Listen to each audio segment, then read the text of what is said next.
नमस्कार। अगले श्लोक में भगवान श्री कृष्ण कहते हैं, न कर्तृत्वम न कर्माणि लोकस्य सृजाति प्रभु, न कर्म फल संयोगम स्वभावस्तु प्रवर्तते। इस श्लोक का अर्थ है कि जो मानव शरीर, ये जो नगर रूपी शरीर है, इसमें जो स्थित देहधारी जीवात्मा है, वह न तो कर्म फल का सृजन करता है और ना ही किसी को कर्म फल के लिए प्रेरित करता है और ना ही कर्म फल की रचना करता है।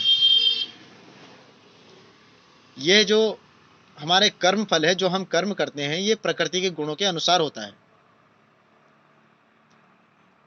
कहने का तात्पर्य है कि जो हमारे अंदर अवस्थित आत्मा है, जिसको जीवात्मा इसमें कहा गया है, वो हमारे कर्म फलों से बिल्कुल डिटैच है। उसका हमारे कर्म फलों से कोई लेना देना नहीं है। और कहा गया है कि जो हमारे कर्म फल हैं, ये प्रकृति के गुणों के अकॉर्डिंग है। तो आइए मिलकर के समझने की कोशिश करते हैं कि प्रकृति के गुण क्या हैं और किस तरह से वो हम पर लागू होते हैं। प्रकृति त्रिगुणा है। प्रकृति के 3 गुण हैं, सत्व सतोगुण, रजोगुण और तमोगुण। सत्व, रज और तम। मानव की जो पूरी की पूरी लाइफ है, वो इन 3 ही गुणों के अंडर आती है।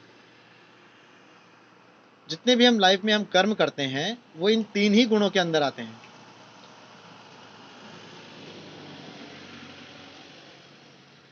हंसना, खेलना, बोलना, रोना, आना जाना, उठना बैठना, बात करना, जितने भी हमारे कर्म होते हैं, शारीरिक स्तर पर भी और मानसिक स्तर पर भी, वो सब इन्हीं 3 गुणों के अकॉर्डिंग आते हैं। जिस तरह से सुबह, दिन और शाम 3 पहर होते हैं, तो तीनों पहरों के हमें हमारे अलग अलग काम होते हैं। रात में हमारा आराम करने का काम होता है, सुबह शरीर एकदम ऊर्जावान रहता है, दिन में थोड़ा सा हम आलसी हो जाते हैं। इसी तरह से हमारी जो संपूर्ण जीवन है, वो इन्हीं 3 गुणों के अंतर्गत चलता है। ये कुछ हद तक वातावरण पर या आपका चारों तरफ का जो माहौल है, उसके अकॉर्डिंग डिपेंड करता है कि हम किस तरह का हम कार्य कर रहे हैं और किस तरह का हमें मार्गदर्शन या निर्देशन मिल रहा है।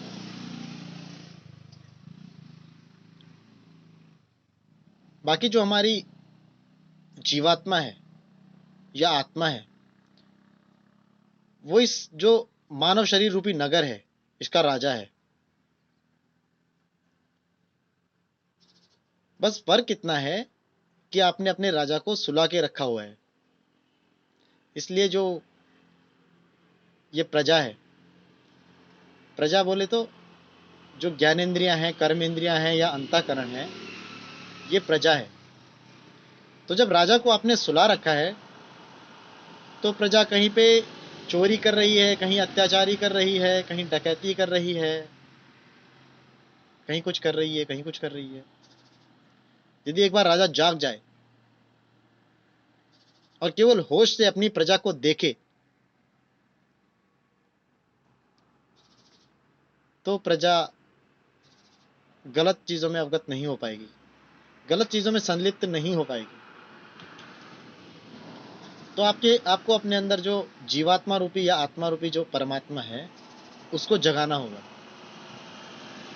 जो चेतना रूपी ईश्वर है, उसको जगा करके एक देखना होगा।